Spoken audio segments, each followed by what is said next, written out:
What is a hash function? It's something that's used all across computer science. A hash function is simply a function that generates a value of fixed length for each input that it gets. All right, what does that mean?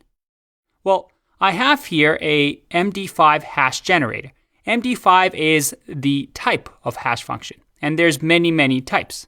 You might have heard of SHA-1, SHA-256, and many others. Using this hash function, let's see what happens if I do hello.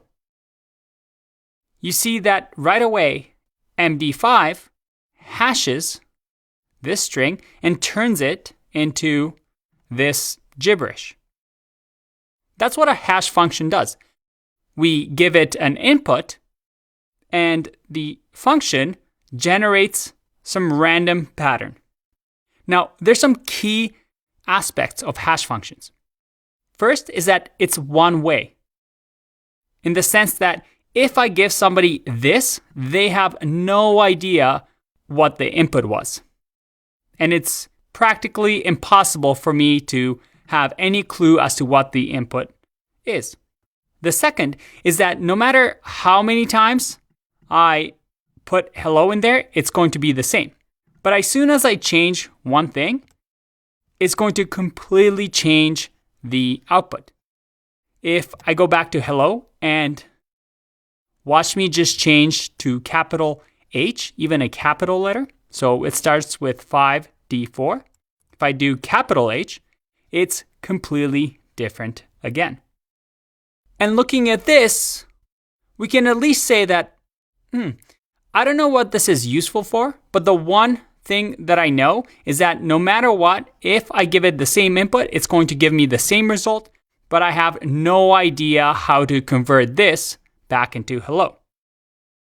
This is what we call idempotent or idempotent.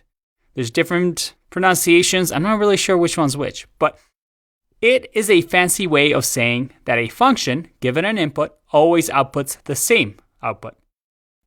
Now, the one benefit and why we would want to use this in a data structure is that we get really fast data access.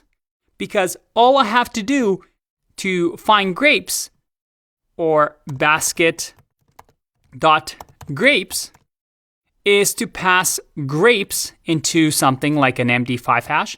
It generates this number for me, and I immediately know where it is in my memory on our computer. But this doesn't look like an address, does it?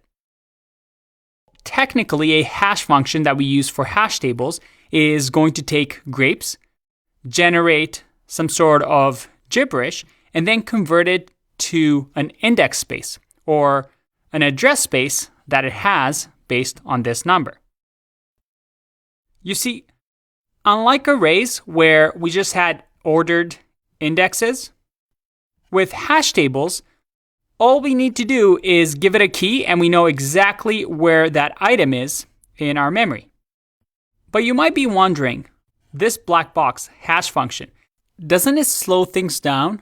Because every time we want to add a property and a value, grapes and 10,000, to a hash table, we have to run it through the hash function so we can decide where to put it in memory.